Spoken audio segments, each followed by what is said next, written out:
Oh boy. Okay, what's that one? Got some snake eyes in there.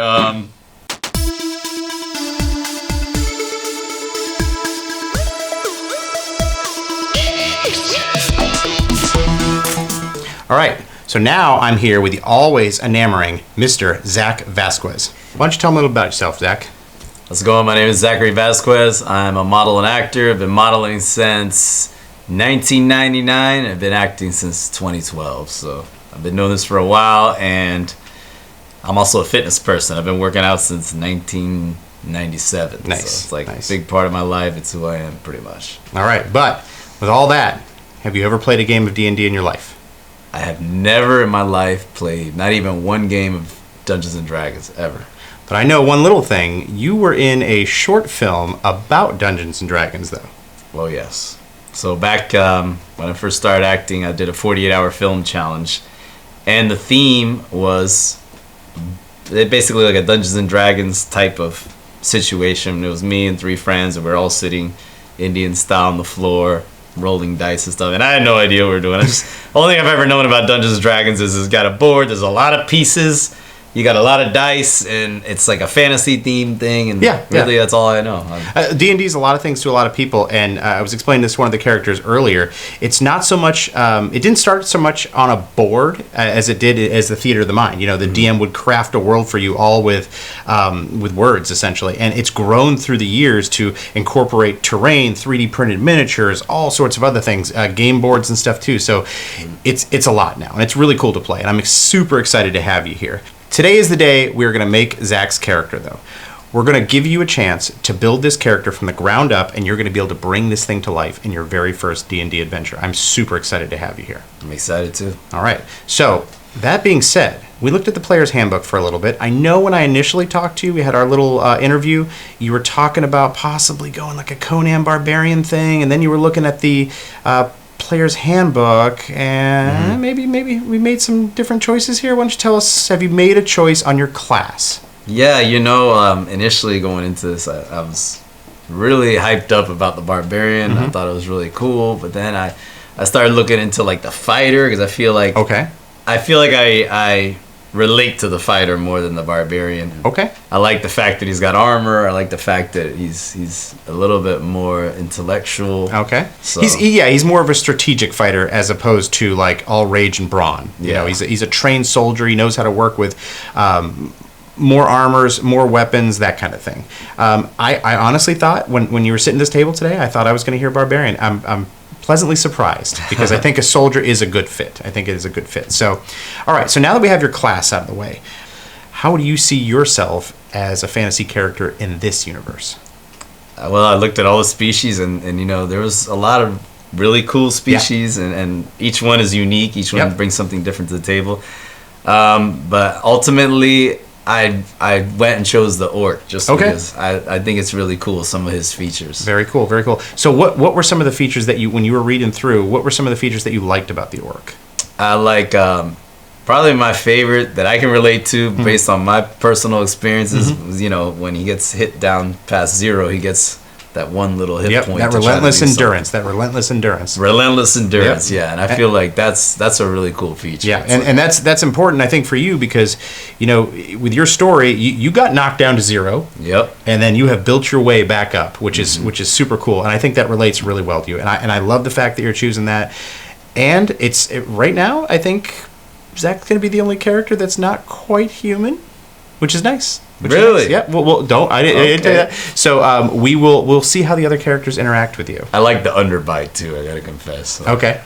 Oh, you like that? Nice. All right. So now that we have our class out of the way, and now that we have our race or species out of the way, the next thing we have to do is what we do is roll for stats. This is an important process because this builds the underbelly of your character. Everything mechanically kind of derives from this. So what we're going to do is we're going to take these 4 dice and we're going to roll them. And in doing this, we're going to drop the lowest, and you're going to count these up. There are 6 stats to put these in. We're going to roll them 7 different times, and we're going to take the highest of the 6. Normally, you would just roll and you would take the highest of the 6 normally and just no extra one. But I do this. I give you guys an extra roll as first-time players just because I don't want there to be a bad roll and then your character's going to suffer in one of the ability scores. So, all right. So after we are done rolling these stats, we're going to put them into their ability scores. So I'm going to have you roll first. And what you're going to do is you'll roll, you'll take the lowest out, and then count the 3 and give me the number. Okay. All right? All right, let's do it. Oh, okay, that's a good roll. To give you some perspective on this, the highest in the game that you can possibly get is a 20.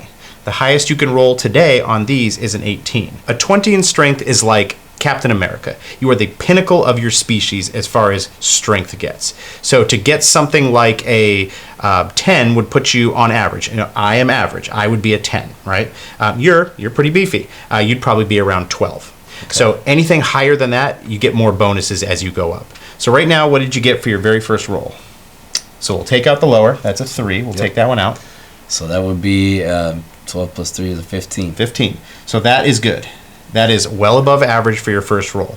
All right. So let's go ahead and roll those again for me.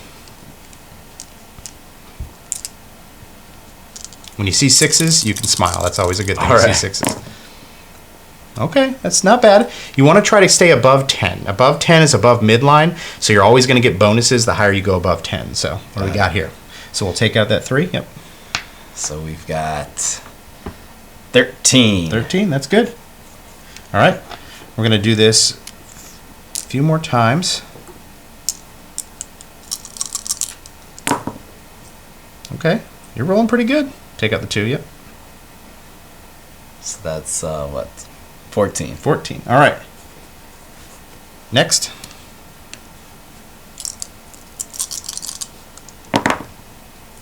Oh boy. Okay, what's that one? Got some snake eyes in there. 6. That's not good. That's not good. That's a whole lot of bad. That whatever you put that stat in would be you would be very underprivileged, we'll say, in that ability score. But that's why I do this. That's why I do the 7th one to see if we can wipe it at the end. So all right. You got 2 more to roll naturally. Go ahead. I gotta. Yep. That was definitely a bad roll. Oh yeah, you might have to take a dump one. Holy smokes. All right, we'll take out that 1 because we don't want that in there. What'd you get there? 7s. Oh boy. Okay. Well, I will say this: some of the coolest moments in D&D come in with characters that don't have good stats try to do something, and it just flubs completely.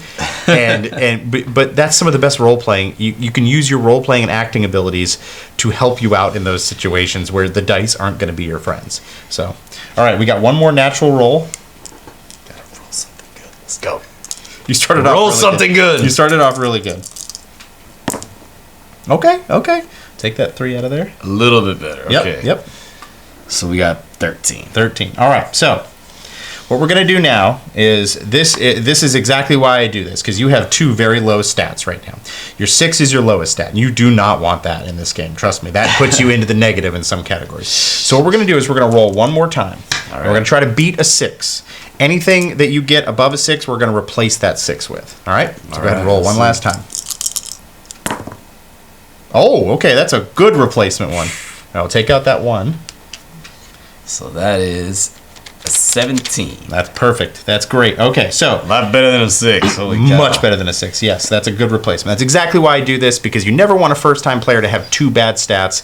It just leads to them not feeling like they can contribute as much, and it leads to a non-fun game. All right, so your stats as we got them are 15, 13, 14, 17, 7, and a 13. Overall, good stats above the board. You'll have 1 stat that you're going to have to dump. We'll figure out where we want to put that next, all right? All right, so where we go from here is we try to figure out which one of these stats goes into which ability score. Now, you've got 6 ability scores to put them in. Strength is your ability to throw, how hard you can hit things, how much you can carry. Strength is pretty self-explanatory. You're going to have Constitution. Constitution is your strength of body, how much damage you can take, how much alcohol you can drink, how much poison you can resist, that kind of thing. You've got dexterity. So a high dexterity character would be like Spider-Man. You can jump around everywhere. You're able to, it gives you a boost to your armor class because you're able to be springy and quick on the draw kind of thing. You've also got charisma. Charisma is one of talking. That's your talking skill. If you want to persuade people, if you want to deceive people, it's all done through charisma. You've also got wisdom. Wisdom is what I like to refer to as your street smarts or your nature smarts. And then you've got intelligence, which is your book smarts. Typically wizards tend to use that type of thing. So as we look at your stats, a fighter is very much constitution and strength based. A fighter is out there in front. You want to be in that front line. You'll be taking damage, but you want to be able to give out as much as you can take as well. So these numbers, do any of these numbers, do you have an idea where you want to put any of these numbers? Yeah, let's do the Constitution, the highest one, I think. Okay, so you want to be able to take more damage. Yeah. That's a good idea. Yeah. All right. Come at me. Yeah, that's exactly it. That's exactly it. You need to be the one out there in front because you don't want your other party members getting attacked. Like, you're the guy that's exactly that. You're come at me. All right, so we've got your next highest one is a 15. So let's do that one for strength. Strength, that's a good shot. Let's talk about your lowest stat. Where do you want to put your lowest stat? So intelligence, because I don't need to read a book. If I'm at a bar or something, I'm going to need some charisma, I think. I know, I agree. I think that's perfect. All right, so we have 14 is your next highest stat, but you have 2 matching 13s. So this kind of comes down to which stat do you want to be higher? You've got charisma, dexterity, and wisdom. So again, wisdom is your ability to perceive your surroundings. It's nature smarts. It's street smarts. Dexterity gives you that kind of edge in combat where you're a little bit quicker on the draw. Sometimes you're a little bit harder to hit because it makes your AC a little higher, your armor class. And charisma is just the talking skill, essentially. So let's do let's do the dexterity. At 14? Yeah. That's a great choice. Yeah. So I can bounce around a little bit better. Perfect. So we're going to go. I'll be in front line fighter. That's exactly it. All right. So your ability scores are all set. The next biggest thing I have to ask you is, do you have a personality that you want to bring out? What kind of personality are you going to bring to the table with your character? Are you going to be brash? Are you going to be take no crap? Are you going to be kind of a logical thinker?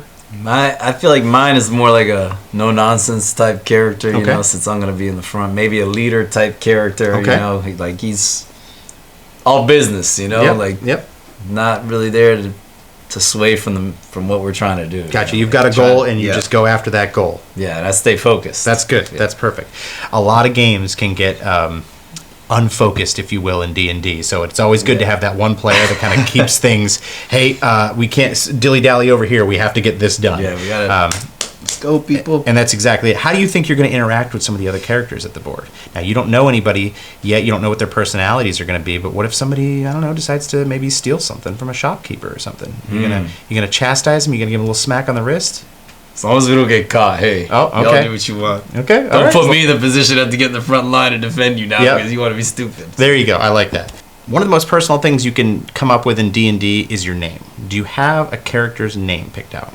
I like the name Thraknar Steelbone, just because that's my number one attribute is how much damage I can take. Thraknar Steelbone, the orc fighter. The orc fighter. All right. I love that. I think that's going to be great. It'll be interesting to see how you interact with the other players. You are going to be the tough guy of the group. I will give you a little hint. You're the one that's going to be on the front lines. They're all going to be. They better be behind you, because if they're not behind you, there's going to be trouble. So. That being said, your character is roughly completed. After this, what we're going to do, and we do this kind of behind the scenes, I'm going to get you on the app D&D Beyond, and we're going to use that app to flush out your character to level 5. You're going to get to pick out skills and other features that go along with the character to really kind of make it your own. And then what I want to see is you giving that character a backstory. So when we get to the game day, you already have motivation, and you can take your acting skills and use those skills to translate them to the table, because that's all this is going to be. This is going to be an exercise in improv acting with no script whatsoever. And all of your choices, all of your moral obligations, if you will, all of that stuff should come out on the table. And that's what we're hoping for. Awesome. All right, you excited? Very excited. I'm very excited to have you. All right, the next time we'll see you, we'll be at the game day. All right. All right. Ready for game day.